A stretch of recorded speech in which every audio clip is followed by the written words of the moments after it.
ডাকিলা গজ বরষ কি ধরে আসুচি রজ লগে আস জল রাস্তা ছাড়িলা চুপা সরু অলতা মথারে সিন্দুর চুপা উড়িলা সুয়ানা উড়িলা সুয়ানা দুড়ি গানি লাগুচি কালো তাহা বিনা একা একা। ଦେଖନ୍ତୁ ଚଳିତ ବର୍ଷ ରାଜ୍ୟ ସରକାରଙ୍କ ତରଫରୁ ପ୍ରଥମରୁ ଅଷ୍ଟମ ଶ୍ରେଣୀ ପର୍ଯ୍ୟନ୍ତ ପିଲାମାନଙ୍କୁ ମାଗଣାରେ ବହି ଯୋଗାଇ ଦିଆଯାଇଛି କିନ୍ତୁ ଏଇ ବହିରେ ଅନେକ ତ୍ରୁଟି ରହିଛି। ଦେଖନ୍ତୁ ମୋ ହାତରେ ଆପଣ ଦେଖନ୍ତୁ ଯୋଉ ବହି ଅଛି ଇଏ ହେଉଛି ପଲ୍ଲବୀ ବହି, ଇଏ ପଞ୍ଚମ ଶ୍ରେଣୀର ଇଂରାଜୀ ବହି।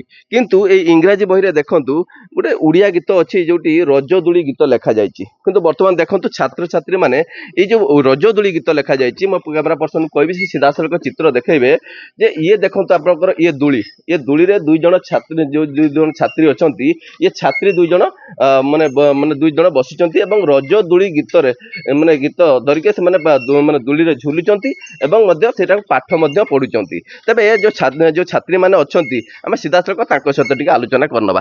କଣ ଆଜ୍ଞା ଘଟଣା ଯୋଉ ରଜ ଏଇ ଯୋଉ ଦୋଳିରେ ବସିକି ଯୋଉ ବହି ପଢୁଛ କଣ ଘଟଣା ଟିକେ କହିଲ? ଆମର ଏଟା ଇଂରାଜୀ ବହିର ଓଡ଼ିଆ ଦିଆହେଇଛି। ଯଦି ଓଡ଼ିଆ ବହି ଦିଆହେଲା ତାହେଲେ ଏପଟର ଇଂଲିଶ ଲେଖା ହେଇଛି। ପାଠ କଣ ପଢିବ? କଣ ଲେଖା ହେଇଛି?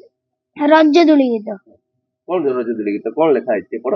ବନସ୍ତେ ଡାକିଲା ଗଜ ବରଷ କି ଥରେ ଆସୁଛି ରଜ ଲଗେନି ନୂଆ ସଜବାଜ ରାଶିରୁ ଛାଡ଼ିଲା ଚୁପା ଗୋଡ଼ରେ ନାଉଛୁ ସରୁ ଅଳତାର ମଥାରେ ସିନ୍ଦୁର ଟୁପା। ଆଚ୍ଛା ସେ ଯୋଉ ବହିରେ ପଢୁଛ ଇଏ ତ ମାନେ ଦୋଳିରେ କଣ ପାଇଁ ବସିଛ? ଇଏ ତ ଦୋଳି ଅଛି, ଦୋଳିରେ ବସି କଣ ପାଇଁ ପାଠ ପଢୁଛ?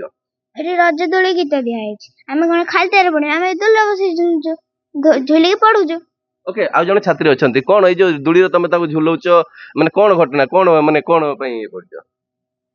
ହଁ ଏଇ ଯୋଉ ଦୋଳିରେ କଣ ପାଇଁ ଝୁଲୁଛ?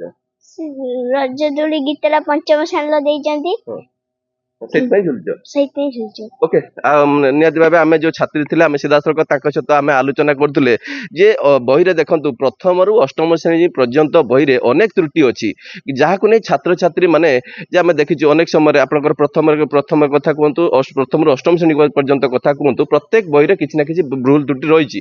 କିନ୍ତୁ ସରକାର ଏଇ ଯୋଉ ତ୍ରୁଟି କରାଯାଇଛି ତାର କେବେ ସମାଧାନ ହେଉଛି ଏବେ ତାକୁ ଅପେକ୍ଷା। ବାଲେଶ୍ୱର ସ୍ୱରରୁ ନିରଞ୍ଜନ ବେହେରା।